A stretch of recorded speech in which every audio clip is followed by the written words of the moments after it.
নমস্কাৰ। কবিতাৰ শিৰোনাম পিতাই। ৰচনা আৰু কণ্ঠ অপূৰ্ব কুমাৰ ডেকা। পিতাই। একবিংশ শতিকাৰ মডাৰ্ণ ছ'চাইটিৰ ম্যাদ উকলা এটি সংগ্ৰামৰ নাম পিতাই। হোকা হুপি হুপি পুত্ৰ বোৱাৰীক সংস্কাৰ দিয়া, জুইশালা ৰাদ্দাত হাঁহিৰ খোৰাক জগোৱা, নাতি নাতিনীক বুঢ়িয়াই সাধু শুনাই টোপনি নিয়া, কিম্বা আৰাম চকীত ভৰি উঠাই উচ্চতম ন্যায়ালয়ৰ মুখ্য ন্যায়াধীশৰ দৰে পৰিয়ালৰ সদস্যক আদেশ কিম্বা শাস্তি দিয়াৰ ছিষ্টেম নচলে পিতাই।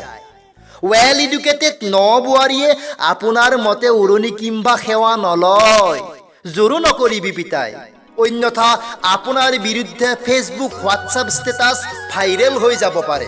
আপুনি ৰঙাঘৰৰ আলহী হ'ব পাৰে পিতাই। যাক নাখাই খুৱাইছিলি ভালৰো ভালটো, যাৰ বাবে কপালৰ ঘাম মাটিত পেলাই ঘূণীয়া হৈছিলি, সি আপোনাক দলিয়াই দিব পিতাই কোনোবা অজান বৃদ্ধাশ্ৰমৰ দুৰ্গম কোঠাত। এয়া নিউ জেনেৰেশ্যনৰ সভ্যতাৰ ষ্টাইল।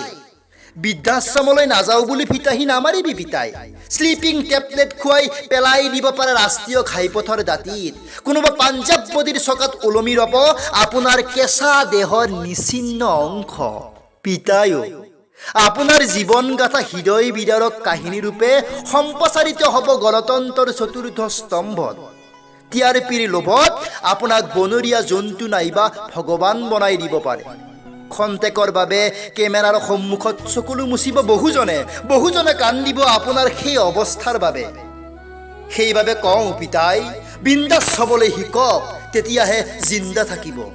হিলাই দিয়ক পাপিষ্ঠক, বজাই ৰাখিব পিতাইৰ ইজ্জত। ধন্যবাদ।